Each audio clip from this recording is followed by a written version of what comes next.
you have login, click on the courses. There you can see course list, and in this course list you can see wide range of courses. Hi guys, how are you? I hope you are doing well. So in this lecture we are going to see current affairs of 22nd July 2022, and I welcome you all to this Rathod's IS Academy. So let's get started with our discussion and let us try to see first topic. So this topic is very important, okay, because it is talking about innovation index list. So I am talking about Niti Ayogs innovation index, but not global innovation index. So this is some small difference between this Niti Ayogs innovation index and as well as global innovation index. So this Niti Ayog innovation index, which mainly talks about ranking of different states in our country, okay. So this is a small difference, and let me know so which the organization releases this global innovation index in comment box. Don't forget about this.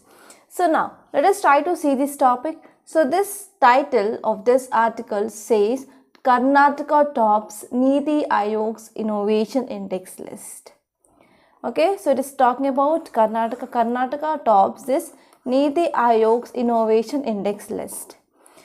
So this topic is important. Why? Because you can use this article and some data in this article as a case study and even as a data, and you can also get question regarding the prelims as well, okay. So in all these dimensions this topic is important. So now let us try to see why is in news. So Karnataka topped this Niti Ayog's India's Innovation Index 2022, which determines innovation capabilities or capacities and ecosystem at the sub-national level. So here this Niti Ayog's India Innovation Index, which mainly determines innovation capacities and ecosystems at sub-national level. So in this index, Karnataka topped the list. So here this index, which mainly released yesterday, that is on Thursday, Manipur secured the lead in Northeast and Hill States category, and Chandigarh topped performer in Union Territories, that is UTs. And even if you're talking about second state, that is Telangana, and third one is Haryana, fourth one is Maharashtra, fifth one is Tamil Nadu. So here we will be having different categories, that is states, and even we have northeastern states on hill category, okay, and next one here is Union Territories. So in this northeastern hill category states, so Manipur secured the top and Chandigarh topped in this Union Territories. And first state, okay, first that is the top of the list here is Karnataka, second one is Telangana, third one is Haryana, and fourth one is Maharashtra, fifth one is Tamil Nadu. And the bottom of this index, so here the states which are not performing well, they include Chhattisgarh, Odisha, Bihar and Gujarat. So if you are from these states like Chhattisgarh, Odisha, Bihar and Gujarat, you have to see what are the reasons behind the lagging behind, okay. So what are the reasons, okay, that led to lagging behind, and if you are a district magistrate, and what are the steps that you are going to take. So in this way you have to think about. And if you're talking about India's average innovation score is insufficient, mainly it is like so if you're talking about here, pointing out the India's average innovation score is insufficient and mainly given the country's ambitious target to be named among the top 25 nations in the global innovation index. So here we are coming up with some recommended measures like increasing of gross domestic expenditure on research and development, and we need to promote private sector participation in research and development, and we need to bring down or close the gap between industry and industry demand and as well as education systems. So what are the education system that we have? So we need to focus on especially the research and development, and we need to focus on the practical part much. And if you're talking about this India Innovation Index, so it is released by this Niti Ayog, and it is mainly modeled on this Global Innovation Index. And if you're talking about approach we used here, so index which mainly goes beyond the traditional approaches, just you are not considering the basic parameters of innovation, But here we are also focusing on percentage of GDP that need to be spent on research and development, and we are also focusing on the scientific journals like that. And if you're talking about indicators, so these indicators which is mainly used, used for number of PhD students and as well as knowledge intensive employment. So these especially what are the indicators that are mainly used in this survey, which mainly includes level and quality of education parameters. For example, we have parameters like, so number of students they are mainly enrolled in this PhD, and even knowledge intensive employment opportunities, enrollment in this engineering and technology, and number of high skilled professionals who are working, and investment in this research and development, and internet subscribers, and FDI flows, foreign direct investment flows into India, business environment, safety and legal environment. So these are some important indicators which are mainly used to calculate this index. So this is about this topic. And now let us try to see next topic. It is regarding our 15th president. So NDA nominee Draupadi Murmu elected as 15th president of India. So we are going to see both these articles together. So these both two articles which is mainly talking about president, our new 15th president of India. So now let us try to talk about this topic. It is important from your polity point of view, which mainly comes under our GS paper 2. So if you see why it is in news, as you all know, so we have elected our 15th president of India. So former Jharkhand governor and NDA candidate Draupadi Murmu was elected as 15th president of India, and she is the first tribal woman to be appointed as president of India, and she is also youngest of all. So this is one of the significance. So here we have our first tribal woman to be appointed as president of India, and we can say it is like a tribal empowerment and as well as women empowerment. It is step towards tribal empowerment and as well as women empowerment. So if you see some details given in these articles, it mainly says that actually she received 64.03% of total valid votes polled. And actually here Draupadi Murmu is India's 15th president, and in the 75th year of our country's independence, so here we have this Draupadi Murmu as our new president, and she becomes the second woman to occupy this Rashtrapati Bhavan. So first one is Pratibha Patil and second one is Draupadi Murmu. So and the first member from this tribal community, and her membership of the Santal tribe is in focus now. She is from Odisha. And here if you are talking about empowerment of tribals, so we came with a number of acts. For example, Forest Rights Act, the Scheduled Tribes and Other Traditional Forest Dwellers Recognition of Forest Rights Act, which mainly passed in year 2006. And here if you're talking about this Murmu's election, it is one of the milestone in the journey of tribal empowerment. And if you're talking about when we are getting this tribal woman to be the president, so it is about the movement for the pride of India as well.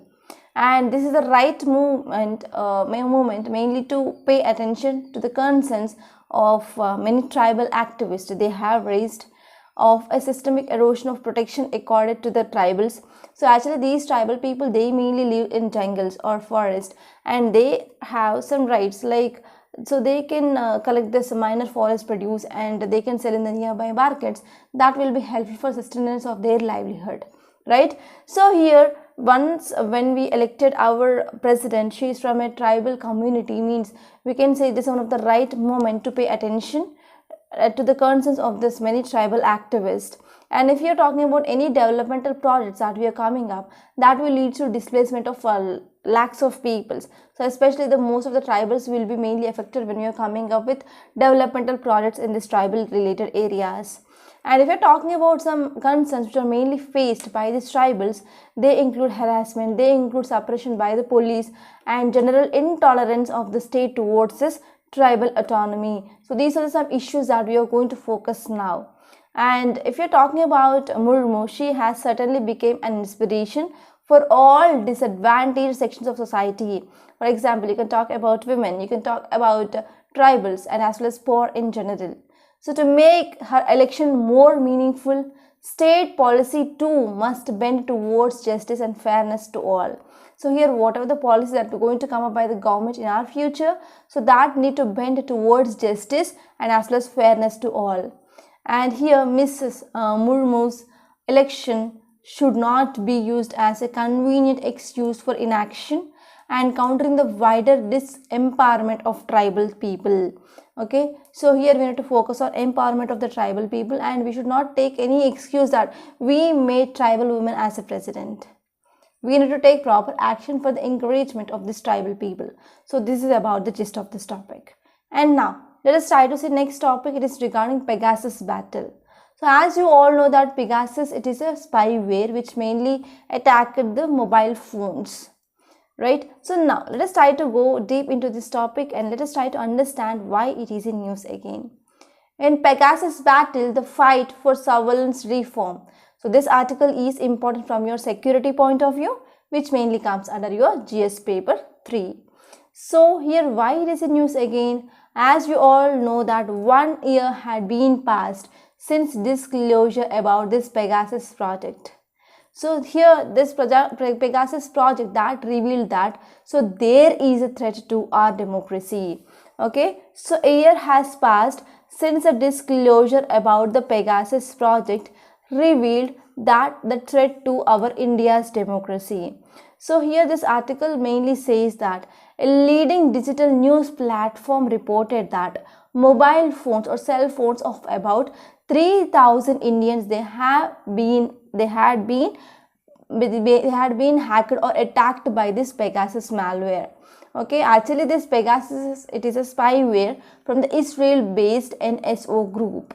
Okay, so one leading digital news platform reported that about 300 Indian mobile phones or Indian cell phones they had been hacked by this Pegasus. So this Pegasus, it is a spyware, right? So the spyware from Israel based NSO group. So about 10 of the cases they were even confirmed by Amnesty International Security Lab as well. So they conducted some forensic analysis and they found and they confirmed that yes, 10 of the cases they had been attacked by this Pegasus, and the victims are very important persons. Okay, they mainly holding India's constitutional order, and some of them were cabinet ministers and some of them were opposition leaders and even journalists, judges, human rights defenders, etc. So some important members they are holding this constitutional order. So those mobiles have been hacked by this Pegasus. And if you're talking about official apathy and opaqueness, so what is the response from the government? So on July 19th, the Minister of Electronics and Information Technology, that is Niti, so referring to this press reports of on this 18th July 2021, they refused to directly address the claims made by this Pegasus project. So here Government of India refused to directly address the claims made by the Pegasus project. So apart from that, even a report by the New York Times of January 31st, 2022, which mainly contradicted both their statements, and they stated that India has both brought Pegasus in this 2017 as part as a $2 billion defense package. So actually you know that India and Israel they have good defense ties. So here the report by New York Times which mainly said that yes, India bought this Pegasus in 2017 from this Israel as part of defense package. And in response to disclosures by this Pegasus project, even certain it is a nodal agency. It is regarding India's computer emergency response team. It deals with cyber security threats, but it also remains silent on this attack. Okay, so here there is no apathy that is mainly seen from the Government of India side. And if you're talking about judicial response, so on August 5th, 2021, see the timeline here. So on August 5th, 2021, so here the victims, they approached Supreme Court of India and they mainly demonstrated that forensic analysis had found that their phones had been infected by this Pegasus. Later on October 27th, 2021, here this Supreme Court constituted a committee. Okay, it is also called as a technical committee, and this technical committee, which is mainly given the work to examine whether this spyware had been used on Indian citizens or not. And now it is 8 months. So 8 months have passed, but the committee has yet to arrive with a final report. And recently in May 2022, so here this committee, which mainly placed interim report, that they need some more time to come up with a final report, right? So till now there is no report which mainly submitted by this technical committee. And if you're talking about laws which are present in India which mainly deals with this cyber threats, for example, we have IT Act of 2000, there is Information Technology Act of 2000 and Indian Telegraph Act of 1885. So these two acts which mainly empower the government to surveil, to come up with some concrete surveillance powers in the hands of executive. Okay, so we have two important acts, that is IT Act of 2000 and even Indian Telegraph Act of 1885, so which mainly talks about independent oversight provisions of judicial and as well as parliamentary thing. And if you're talking about, we also came up with this data protection law. So this data protection law also, which is not addressing the concerns despite the proposal from the members of this joint parliamentary committee. And the proposed law which mainly provides wide exemptions as well. Okay, so this is one of the cause of concern. And here whatever the gap that is present in the surveillance framework, which mainly led to severe harm being caused to India's democratic ideals. So if you are having this type of malwares, and they are mainly affecting this people of important who are holding this important constitutional orders, so that will lead to the threat to our democracy. And if you're talking about endangered right, so recently here Freedom House, which mainly came up with this Freedom in India report in the World Report. Okay, Freedom in the World Report. So this report which mainly tracks global trends in the political rights and as well as civil liberties. So actually, so this report, that is Freedom in the World Report, which changed the status of India, okay, from free to partly free in 2021. And also it has cited the alleged use of Pegasus on Indian citizens as well. So because of this alleged use of this Pegasus on this Indian citizens, so it is one of the important reasons for the downgrading of India's ranking. And if you're talking about targeting activists, national journalists for civil and political purposes, and targeting the litigants for commercial benefits, and this surveillance industry which is mainly becoming increasingly accessible, and even the nature of surveillance and as well as exponentially intrusive. So this is the one important thing which mainly said. And if you're talking about way forward, what can be done? So in the absence of immediate and far-reaching surveillance reform, so we need to take some urgent redress, okay, against unlawful surveillance.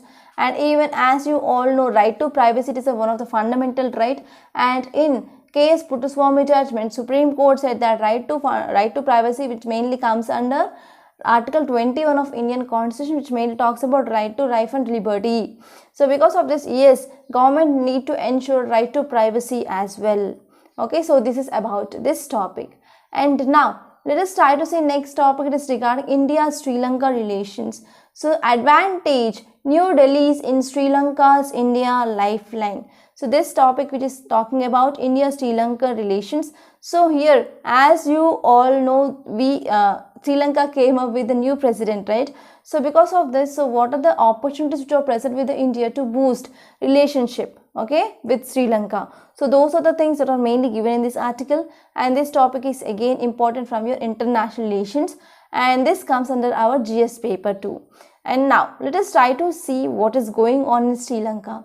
So as you all know that election of president in Sri Lanka which mainly held, and Ranil, he mainly elected as president of Sri Lanka now.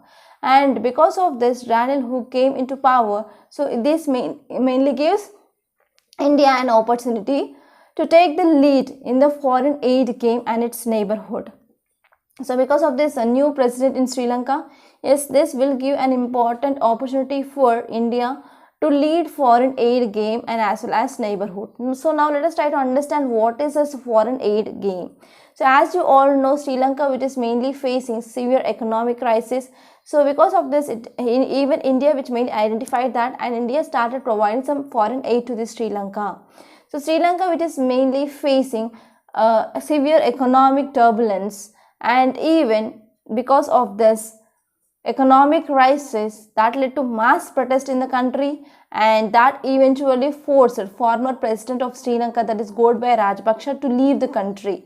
And if you're talking about deepening wars, so following the debt default and as well as shortage of dollars with Sri Lanka, so Sri Lankan economy which is experiencing inflation and as well as stagflation. Stagflation is inflation plus low levels of employment. That is unemployment level which is mainly rising, and inflation which is like spiral, that is increased to 50%, and there is very much high fuel and as well as food prices in Sri Lanka. And even economy of Sri Lanka could contract by 6% in year 2022 due to this economic crisis. And about 750,000 people, they were becoming the new poor in Sri Lanka day by day. And Sri Lanka is also facing some challenges to get the foreign aid, that is help from the other countries. As 60% of this world's poorest countries, they are also experiencing the debt distress.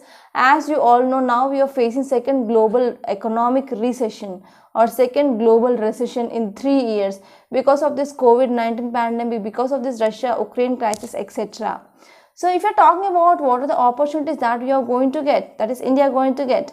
So India was the first responded to this Sri Lanka's desperate calls for foreign aid, and India came forward and India helped Sri Lanka to come out of this debt and as well as economic crisis. So in the first 6 months of 2022, India, which mainly aid worth of $3.8 billions. And if you're talking about supporting Sri Lanka could be the India's best interest. Why? So as you all know that yes, we are also having some self-interest regarding why we need to help this Sri Lanka. So if you're talking about whenever the Sri Lanka's economy is mainly stabilizing, means yes, we can come forward and we can do some more trade and investment regarding trade and investment links between India and Sri Lanka. Okay, and even we can focus on regional integration as well as prosperity in the region. And if you are having any country which is unstable, which is very much near to the country, that could also pose the security threats, because the people from that area, they can come as refugees to your country, and this also provides an opportunity for strengthening of bilateral and as well as regional partnership. So what are the steps that can be taken by the new president of Sri Lanka, mainly to get some economic stability? So first and the foremost step that can be taken by the Sri Lankan president here is, here Sri Lankan government, they need to focus about how to stabilize the economy, and they can conclude the talks with IMF, that is International Monetary Fund, and they can go for increasing of taxes and utility prices to raise revenue and as well as to increase the interest rate. That mainly helpful to control the inflation, because inflation is very high. It is like 50% of inflation, and we need to focus on implementing of structural reforms, okay, in the economy, such that we can come up with a trade and investment with other countries, and that will mainly allows the foreign currency into the country, and that will helpful for this resource allocation. And next one here is, we can go for building of good consensus and implementing of this IMF program and reforms as well. And we can restore the rule of law and strong anti-corruption policies, such that that will helpful for building of trust between people and as well as government. And here finally, Sri Lanka, they can reset this foreign policy towards a more neutral direction, and always from the we can come up away from this pro-China stance. Okay, so if you're talking about earlier president, so Gotabaya Rajapaksa, he used to do some favor, or he is like pro-China. So here now the new president, he can come up with this changing of foreign policy, such that they can come up with a neutral direction. So this will be very helpful.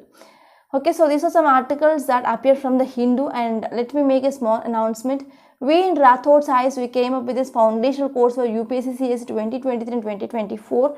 So here in these courses, we are providing more than 600 hours of video classes, and here we are focusing on conceptual clarity, and the classes they are taken by the expert faculty, and we are covering each and every topic of your syllabus. So I will assure you that, so after watching all these videos that we are providing in this foundational course, you will be in a condition to answer all prelims questions and as well as mains question for sure. So the cost of this course here is just 49,000 rupees and the validity will be 2 years. And we also give you prelims test series and as well as mains answer in course of 1 year for free along with one-to-one mentorship. So don't miss this opportunity. Try to join this course as soon as possible, and even the installment facility is also available. So if you have any queries, so please call me on this number 8074765513, and this is also WhatsApp number, and you can message me or text me on this WhatsApp. And one more thing here is, if you want to get the today's PDF of this Hindu analysis, you can join the Telegram channel. Link is given in the description box.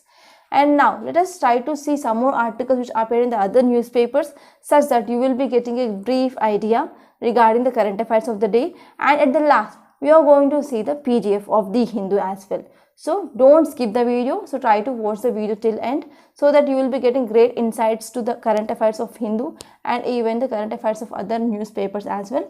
And at last, I will be showing the PDF of the Hindu, so that you will be getting that. So which are the other topics that you have to refer as well. So now let us try to see the next topic. Title says left-wing extremism violence down in country, but force personal deaths rising in Chhattisgarh. So this article, which is mainly talking about left-wing extremism. So if you open your syllabus, in GS paper 3 you will be having about internal security, and there you will be studying about this left-wing extremism. So it is a very important topic extremely. So here you can get questions regarding this left-wing extremism in your mains for sure. So if you're going to write this year mains, so focus on this topic for sure. So now let us try to see the context. It mainly says that in Government of India informed the steady fast implementation of this National Policy and Action Plan. It is mainly focusing on how to address this left-wing extremism. So because of implementation of this National Policy and Action Plan to address left-wing extremism, that mainly led to 77% of fall in this left-wing extremism violence. So due to this National Policy and Action Plan, that led to decreasing of left-wing extremism in India. So how much? It is 77% of fall. If you see details, it mainly says that fatalities among civilians and security forces that declined by 85% between 2010 to 2021, and geographical spread of Maoist influence also shrinking, that is decreasing in size, and the number of states covered under the security reimbursement expenditure also bring down. That had been came down to 70. Earlier it was like 90. And left-wing extremism is a form of armed insurgency against the state motivated by leftist ideology. So now let us try to see the table. So this table is focusing on different causes of this left-wing extremism. So those causes can be divided into 4, that is government deficit, development deficit, social exclusion, and as well as Jal Jungle Jameen. So if you're talking about this governance deficit, the first and the foremost thing here is, so incompetent, ill-trained and poorly motivated public personals, they are appointed in this area. So because of this, that will lead to this left-wing extremism and mismanagement and corruption in the governance system and poor implementation of laws and schemes. So because of this, that is leading to this left-wing extremism. And next one is regarding development deficit. Unemployment, poverty, infrastructure deficit, lack of education, poor health facilities, and as well as low trade and marketing. So these are also some important reasons regarding left-wing extremism from this development deficit. And next one is social exclusion. So in this social exclusion, we can talk about violence of human rights And next one here is abuse of dignity of life, disconnect with mainstream society. So actually these people, they do not have proper development and they do not have proper social contacts as well. And discontent against the government. First one is violation of human rights, second one is abuse, and next one is discontent. So these are some important reasons. And apart from that, we need to also talk about this Jal Jangal Jameen or exploitative deficit. So whenever there is evasion of land ceiling laws, and whenever there is encroachment and occupation in these tribal areas, and next one is disruption of the age-old tribal forest relationship. So these are some important reasons that will lead to this left-wing extremism. So even here, D. Bandyopadhyay committee had a report in this 2006, and they identified socio-political reasons and economic and cultural discrimination they are seen against this scheduled caste and as well as scheduled tribes. So here this is one of the important reasons for the spread of this Naxalism according to this Bandyopadhyay committee of 2006. And now let us try to see the government of India approach to infrastructure and as well as good governance in this left-wing affected areas. So here government came up with the Samadhan doctrine. So it is a one-stop solution to fight against this left-wing extremism. And we are mainly focusing on entire strategy here of government from short-term policy towards this long-term policy, and it is formulated at the different levels to address this left-wing extremism. And we also came up with this aspirational district program. So it is one of the collaborative and bottom-up convergence-based development approach, especially in these 35 left-wing affected areas. And we also came with this special infrastructure scheme to construct fortified police stations in these areas and proper road connectivity project. And we came up with construction of 5,412 kilometers of road. And we came up with installation of mobile towers for endless telecommunications, connectivity. So we also came up with this financial inclusion that will helpful for providing banking facilities for these peoples. And next one here is Chhattisgarh, which mainly proposed in action plan to make Bastar free region of Maoism. So we are focusing on region free from this Maoism or Naxalism. And next one here is we are also focusing on sale of minor forest produce and as well as forest medicines and several types of horticulture crops in the forest areas, etc. And government is also coming up with approach to commerce, education and as well as environment, even health in these areas. So first one here is government came up with this One Bandhu Kalyan Yojana, and it is focusing on development of this tribal people, and it is focusing on or targeting education, employment, trade of minor forest produce and even healthcare and as well as infrastructure and connectivity. And the government also came up with this civic action plan. So in the civic action plan, CRPF company is given rupees 3 lakh for holding medical camps, sanitation drives, sport meets and as well as the distribution of study material to children, minor repairs of school buildings, roads, bridges, etc. And union government is organizing exclusive training and capacity building programs as well. And the government also came up with skill development for construction and even for the construction of 47 ITIs in these left-wing affected areas. And government also came up with this Roshini scheme. It is a skill development scheme for the tribal population. And also government came up with education initiatives like Kendriya Vidyalayas and as well as Jawahar Navodaya Vidyalayas, and even for this Ekalavya School of Model. So government took some steps. And also we are focusing on providing some residential facilities for the school children. And now let us try to see one question, that is the menace of left-wing extremism, which is the single largest internal security threat in India, is on a decline. So it is indeed welcome news, but Maoist threat remains a potent challenge to overcome. Discuss. So this is a question and try to write answer for this question. And now let us try to see next topic. It is regarding central digital currency. So Reserve Bank implementing central digital currency in phases. So this article is important regarding the CBDC, that is central bank's digital currency. So this article is important from your economy point of view, which mainly comes in your GS paper 3. So now let us try to see why it is in use. So title itself said that RBI, which is coming up with implementing of CBDC, that is central bank digital currency, in a phased manner. So because of this it is in use.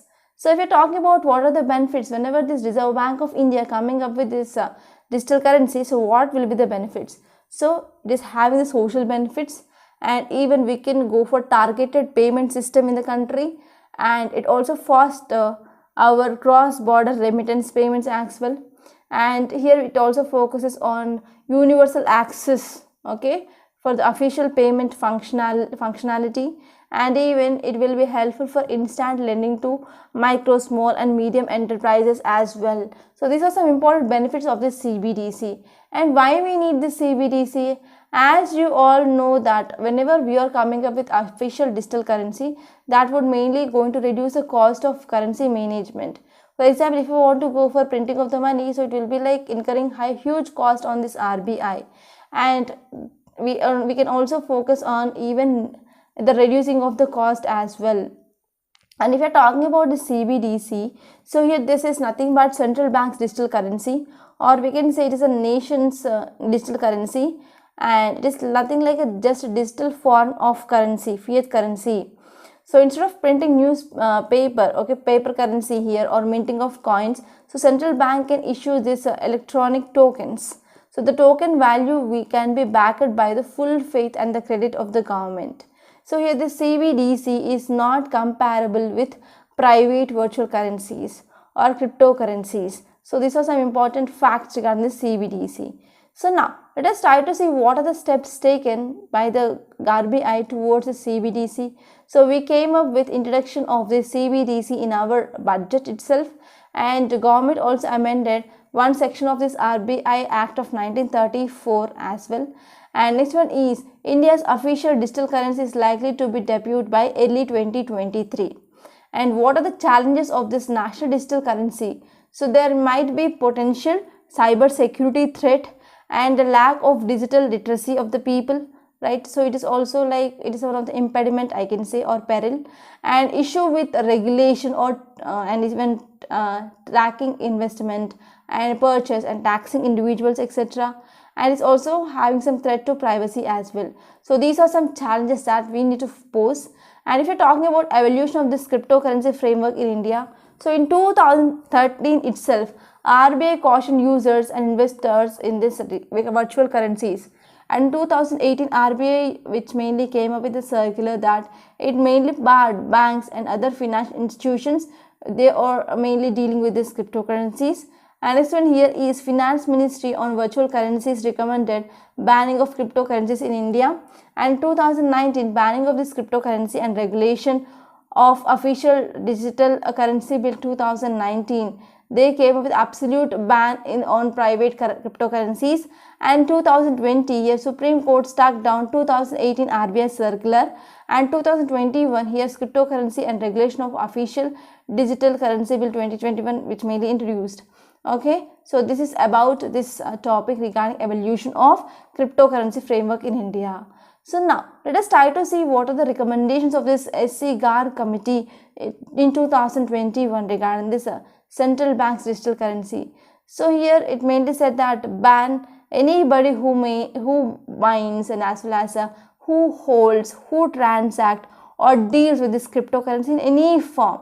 And it also recommends a jail term of 1 to 10 years for the exchange of trading. And next one is it also proposed that monetary penalty up to 3 times the loss caused due to exchequer or gains made by this cryptocurrency user, whichever is higher. So we also come up with the punishment, that is the penalty will be 3 times more loss. And the panel also said that government should keep an open mind on potential issuance of these cryptocurrencies by this Reserve Bank of India. So these are some important recommendations. And now let us try to see the one question, that is critically examine the need for this CBDC in India's economy. So try to write the answer should not be more than 150 words. And now let us try to see next topic is regarding synthetic biology. Can synthetic biology offers solution to this environmental challenge? So this article is important from your GS paper 3 under environment and ecology. So this topic which is from down to earth. So if you're talking about why it is in news, recently study which conducted in USA, and this study says that due to climate change, 1/3 of animal and plant species on planet, they could face extinction by 2070. By 2070, so due to this climate change, 1/3 of animals and plants, they are going to extinct. They are going to extinct by 2070.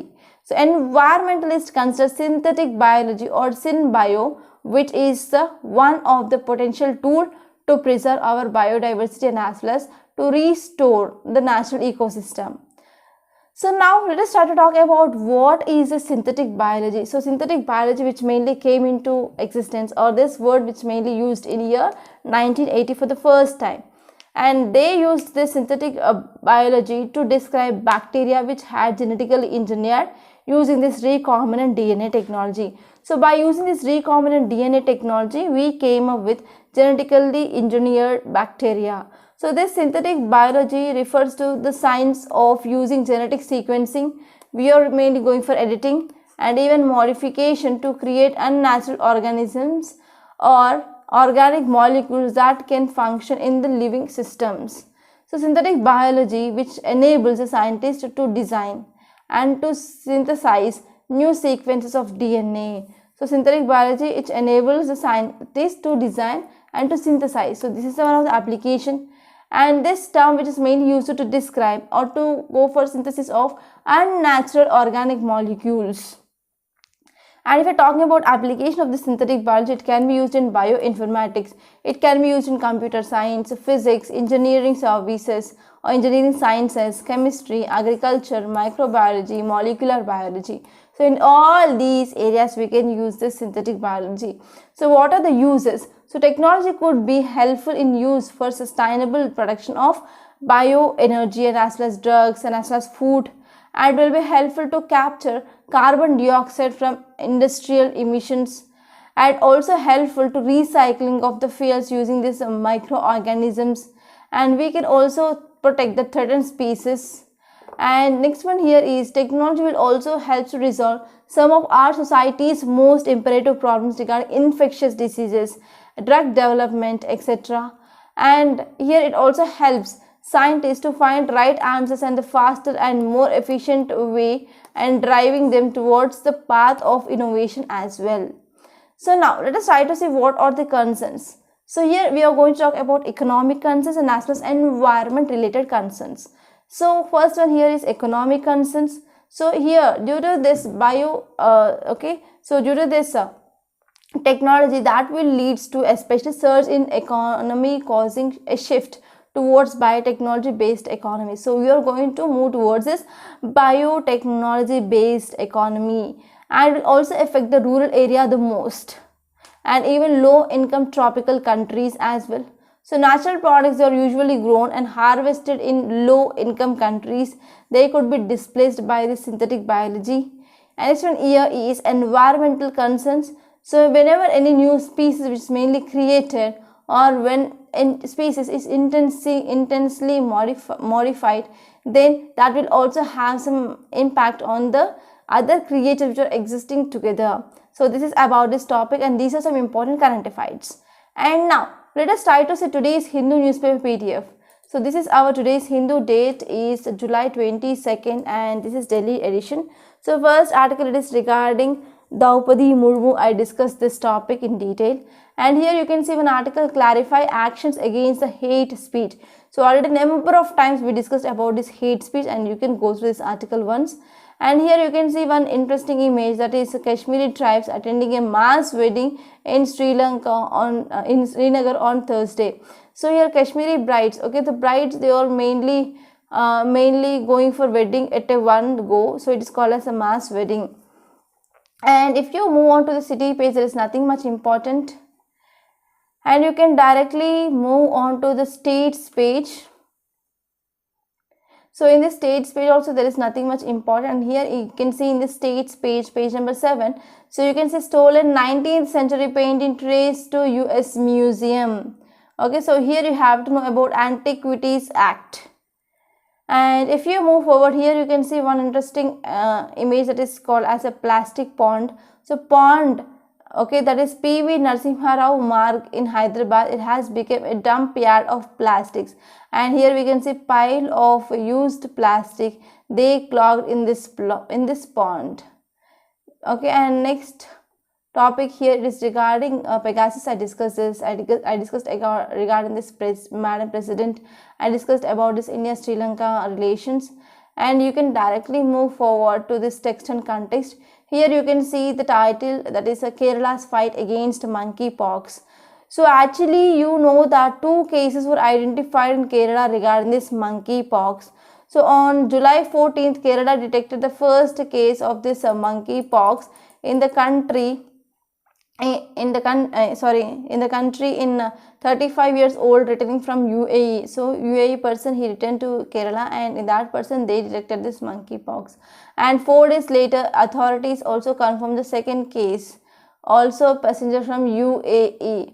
So a standard operating procedure which may be prepared by this Kerala government with regard to the monkeypox, and they also came up with a detailed document, okay, detailed document regarding what are the steps that need to be followed, and those steps includes isolation, treatment, sample collection, etc.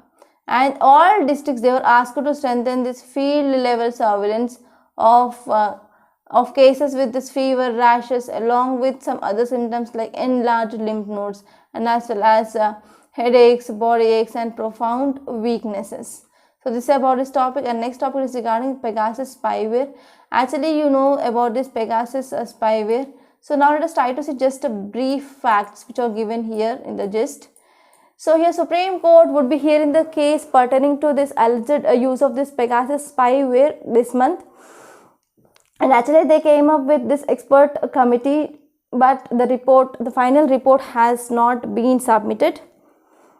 And Pegasus spyware, which is mainly installed in the mobiles even with 0 click, and it will be having access to the information in the mobile like photos, contacts, some active phone camera and microphone, etc.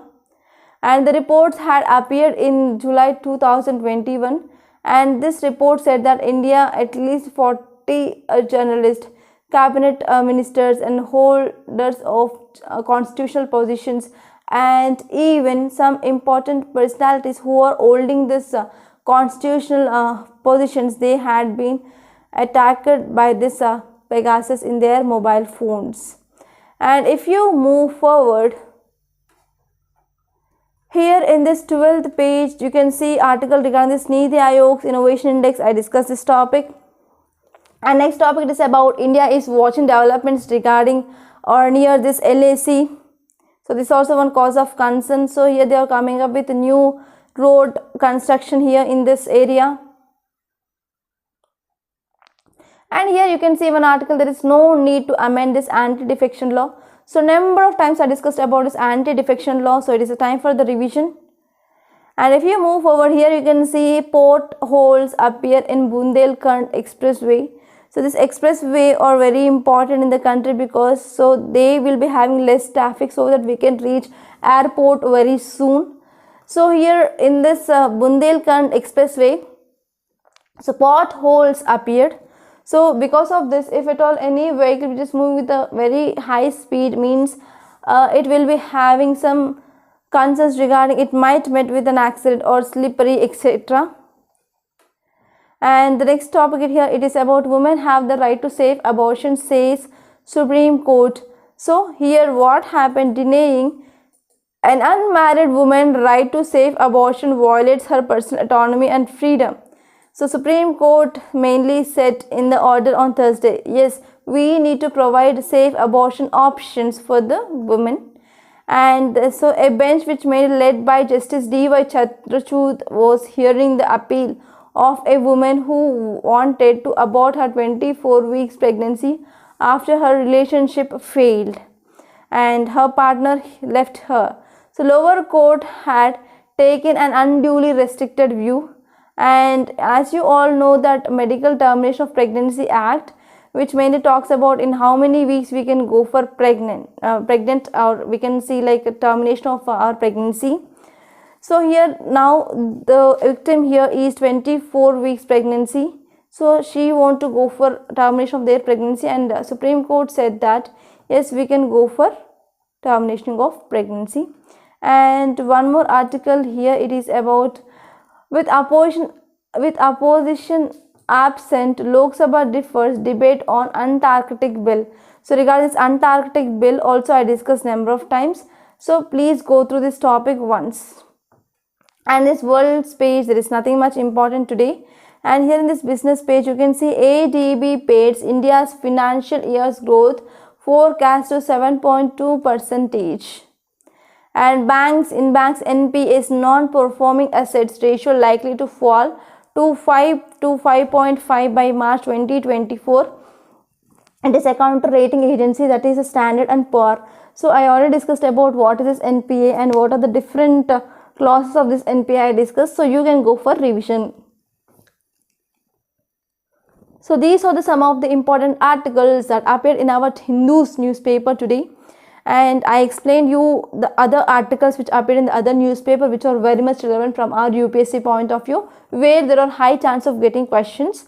I am not dealing with the topics which are of less relevance. Only the topic which is of high relevance I am taking from the other newspaper as well. So that will be helpful to you itself.